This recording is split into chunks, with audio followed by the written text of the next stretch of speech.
tal, amigos de Posta Líderes? ¿Cómo están? Mi nombre es Elizabeth Cano. Muchísimas gracias por acompañarme en otro capítulo más. Hoy está con nosotros, aquí en las instalaciones, en este estudio de Posta, el diputado federal perteneciente al grupo parlamentario de Morena, Mario Miguel Carrillo Cubillas. ¿Cómo estás? Hola, Elizabeth. Bienvenido a Muy Posta. bien. No, muchísimas gracias por la invitación al programa. Oye, muchas gracias de verdad por aceptarlo. Ya ahí te tenía en la mira y dije, quiero hacerle la entrevista, conocer su historia de vida, que es muy, muy interesante. A ver, en tus propias palabras, ¿cómo te describes, Miguel? Yo me describo como un mexicano que busca poner su granito de arena para que las futuras generaciones tengan un mejor país.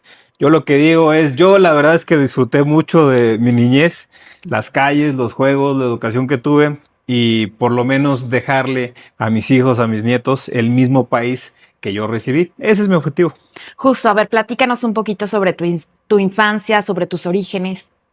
Bueno, pues yo nací en la ciudad de Tijuana, Baja California. En ese entonces mis papás estaban viviendo por allá. La familia de mi mamá es de Tijuana, es de los fundadores ahí de la ciudad de Tijuana.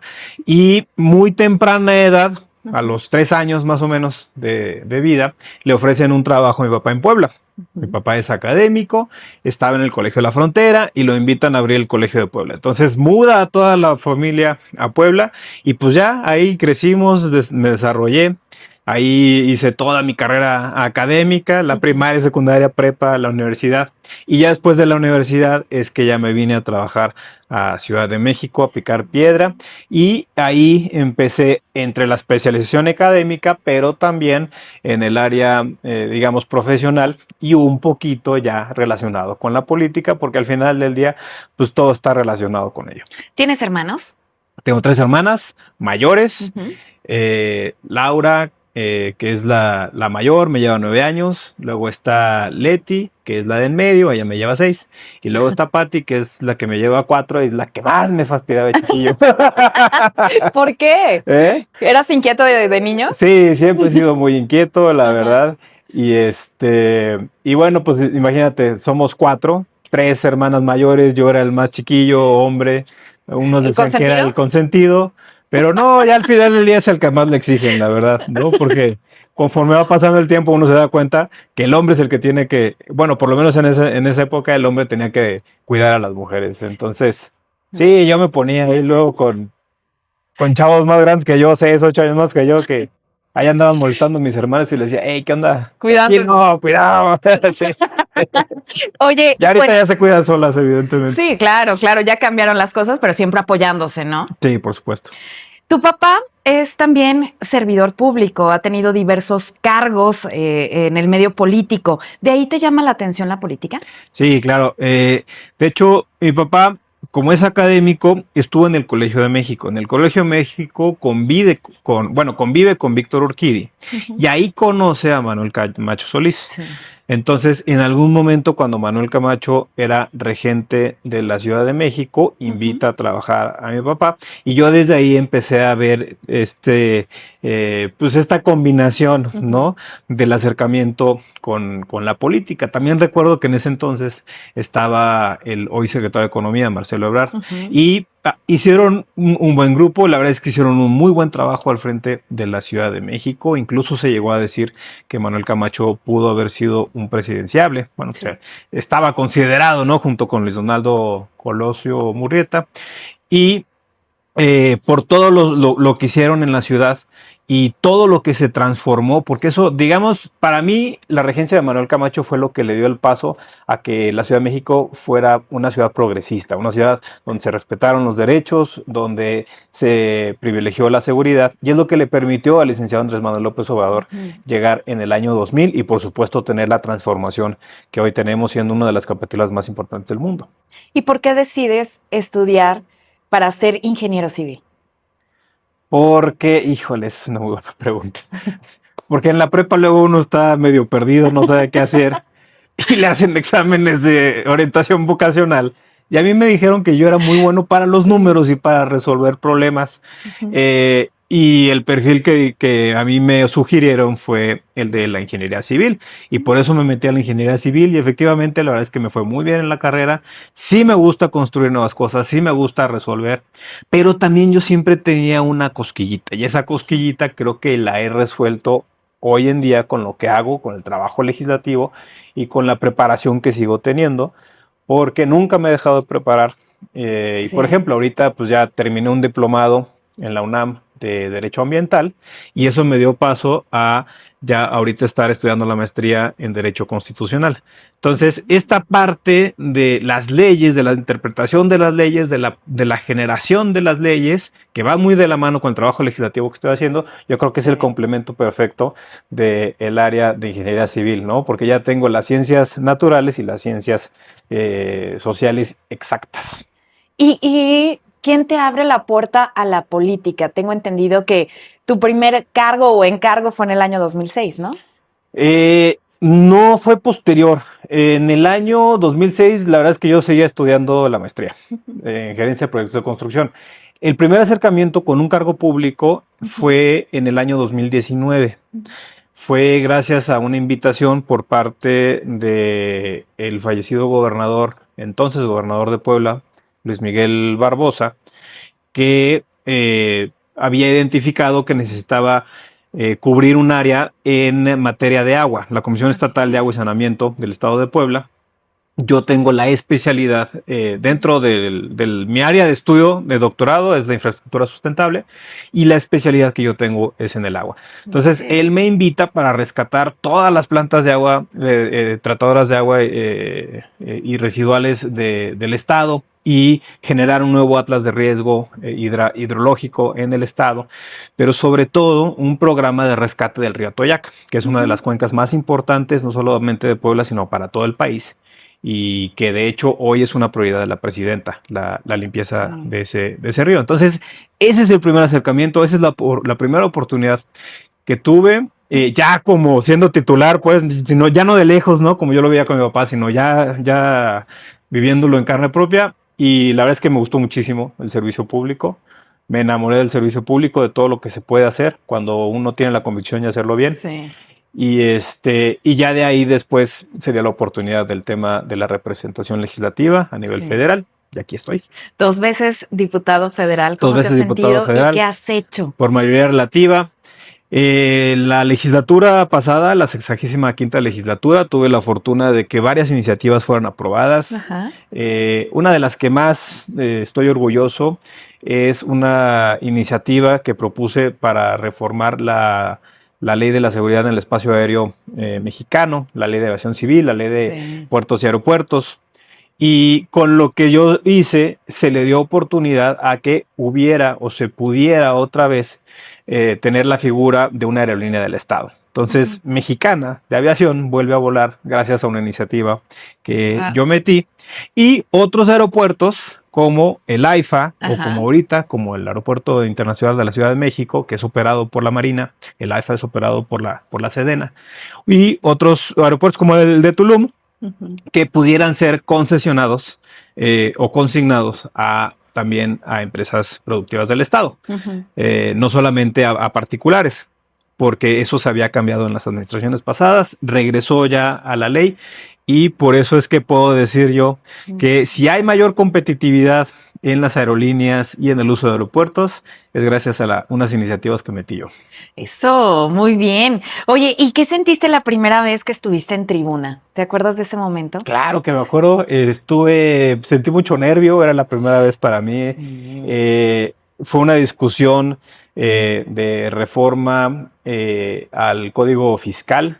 Estábamos considerando que el Registro Federal de Contribuyentes fuera obligatorio a partir de los 18 años.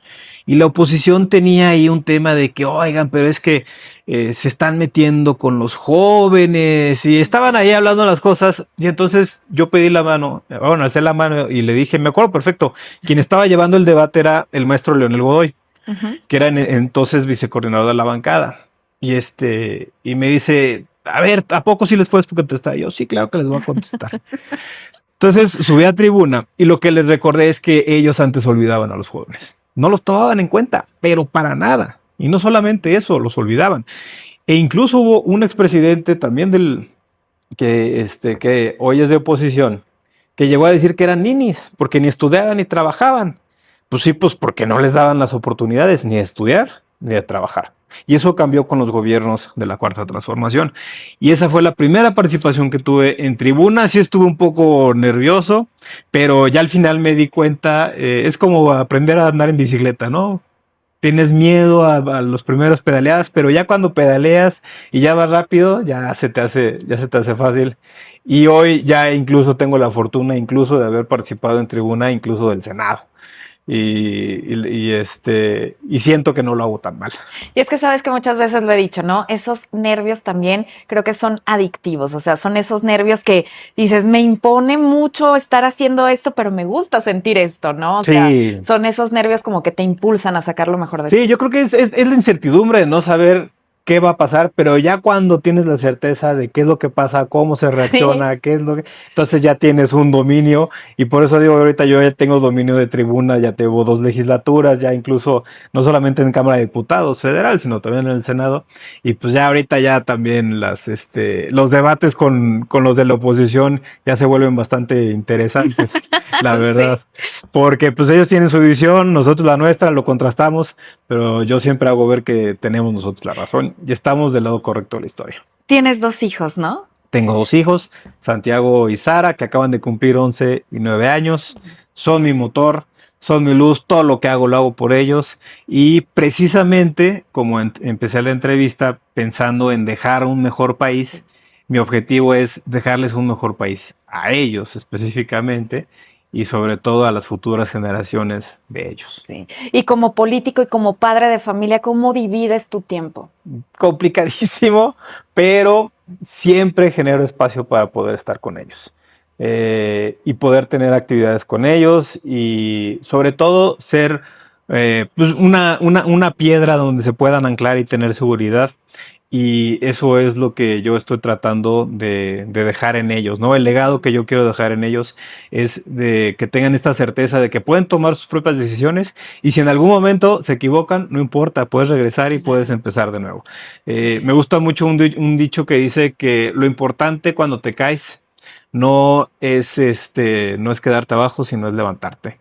Entonces, ser esta piedra de fortaleza, de certeza para ellos, de darles esta seguridad, eso es lo que quiero seguir siendo. Y pues espero que así me lo consideren hasta los últimos días de mi vida. Qué bonito mensaje, ese pilar donde uno se puede recargar siempre, ¿no? Correcto. Sí, así es. ¿Con qué sueñas, Miguel? ¿Qué es lo que quieres para tu vida en el terreno político? Yo lo que sueño es poder seguir aportando a la sociedad, a México, para que seamos un gran país. La verdad es que tenemos todo, tenemos recursos naturales, tenemos los recursos humanos, tenemos los recursos financieros y económicos, tenemos absolutamente todo para generar bienestar en la población. Hoy, gracias a la visión del expresidente López Obrador y de la doctora Sheinbaum, se ha logrado sacar a la pobreza de 13.5 millones de mexicanos. 42 millones de mexicanos tienen por lo menos una cobertura de un programa social. Y es lo que ellos decían, si la base está bien, entonces digamos, toda la estructura de la pirámide social también va a estar bien. Entonces, yo quiero seguir contribuyendo a que México sea este país que puede llegar a ser una potencia mundial, y por qué no, así como en el mundial llegar lejos, pues también nosotros integrarnos, por ejemplo, a estas redes de países como el G7 para que incluyan a México y hacer el G8, ¿no? Ese es mi objetivo, esa es mi visión, y yo sé que querer es poder, y lo vamos a lograr. ¿En política hay amigos? En política hay aliados. ¿Hay enemigos? Los enemigos son de veras. ¿Te han traicionado? Claro. Cuéntanos una historia de eso. Bueno, es que, a ver, lo que yo digo, la política son muy pocos espacios y hay mucha gente que quiere participar. Y lamentablemente la gente quiere participar no por las razones adecuadas. Porque antes, en el régimen anterior me refiero, pues se usaba la posición de poder para poder también generar una posición económica o financiera de riqueza. La verdad es que los políticos del régimen anterior se aprovechaban de los cargos para hacerse ricos. Y hoy esa dinámica ha cambiado, el licenciado Andrés Manuel la dejó muy clara, la separación del bien económico o del poder económico del poder político, y hay gente que todavía no entiende eso. Entonces, hay gente que todavía quiere llegar a los espacios de poder para enriquecerse. Y esa es la gente con la que yo me he topado, con la que he puesto un alto y con la que evidentemente ha traicionado, pues porque es gente que no tiene los principios o no tiene los ideales que nosotros estamos ahorita impulsando desde la Cuarta Transformación. Y justo eso, ¿cómo ves en este momento a la izquierda y cómo ves a la oposición? Híjole, estamos pasando un momento muy difícil en la América Latina. Venimos de una elección en Colombia, estuvo muy cerrada, pero al final del día ya incluso el senador Iván Cepeda reconoció el triunfo de Abelardo de la Espriella, que es alguien de ultraderecha, es muy radical. Incluso Donald Trump dijo que iba por ahí de 10º lugar y que gracias a él que lo ayudó, pues tuvo los resultados que tuvo en primera vuelta y ahorita en la segunda vuelta. Pero lo mismo pasa en Argentina con Milei, y lo mismo está pasando en Perú, en Bolivia, en Ecuador, en Paraguay, en Chile con Kast, en El Salvador con Bukele, en Honduras con Nasri Asfura. O sea, la verdad es que de todo lo que en América Latina se llegó a dar como un movimiento progresista que buscaba los derechos de la población, pues hoy el péndulo político ha regresado hacia la derecha. Ya solamente queda Brasil y México como América Latina. Pues digo, no considerando a Cuba, ¿no? Porque Cuba se fue esa parte. Sí. Y bueno, por ahí también está Guatemala y Uruguay. Pero son los únicos países de América Latina que ya quedan con esta visión progresista. Todo lo demás ha sido el avance de la derecha.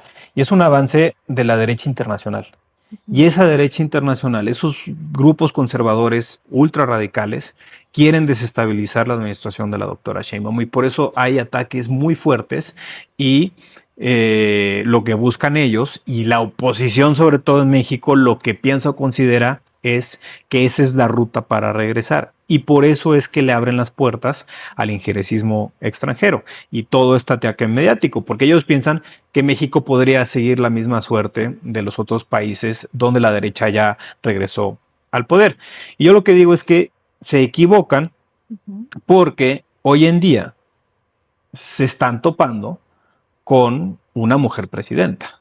Y el tema de que la mujer presidenta, la doctora Claudia Sheinbaum, sea académica, es una persona preparada, pero además es madre, es abuela, formó parte de un movimiento estudiantil que luchaba por las causas, es ambientalista, es científica, es una mujer que ha decidido tomar no solamente a México como país, sino el tema de la soberanía nacional.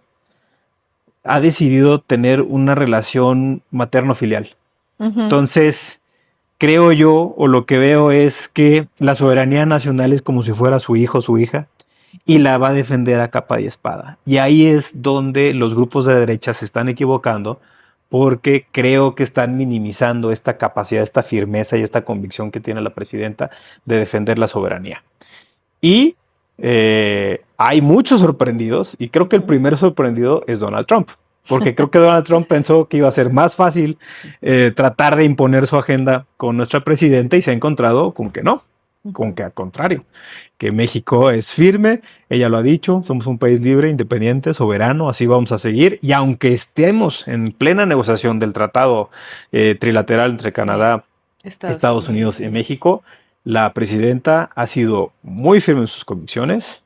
El tema arancelario no ha funcionado para Estados Unidos, y yo creo que la negociación que en un primera instancia pensaba Trump va a ser muy por abajo de lo que él, de los resultados que él esperaba, porque la negociación con nuestra presidenta pues es al final del día lo que es un país de pares.